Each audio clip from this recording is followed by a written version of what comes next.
অষ্টম বঙ্গীয় সাহিত্য সম্মেলনে স্বীকৃত আছে যে খাজা আনোয়ার কয়েকজন সঙ্গী নিয়ে বর্ধমান রাজবাড়ি, তখন ছিল দুর্গ, সেখান থেকে বাঁকা পার হয়ে, দামোদরের একটা প্রবাহ হচ্ছে বাঁকা পার হয়ে উপস্থিত হন রহিম খানের শিবিরে, যেটি ছিল তার মূল ঘাঁটি।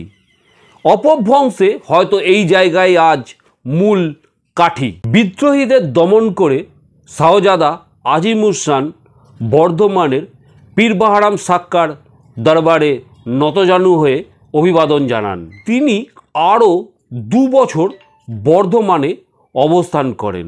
50টি পরগনা বিশিষ্ট বর্ধমান জমিদারিতে কোনো ফৌজদার এবং কোনো রাজস্ব আদায়কারী না থাকায় কোনো রাজস্ব আদায় হয়নি। কার্য এবং সুব্যবস্থা করার জন্য শাহজাদা আজিমুসান রয়ে গেছিলেন বর্ধমানে, এবং তিনি কিছু বাসগৃহ, রাস্তাঘাট এবং বর্ধমানের শাহী জুম্মা মসজিদ নির্মাণ করেন।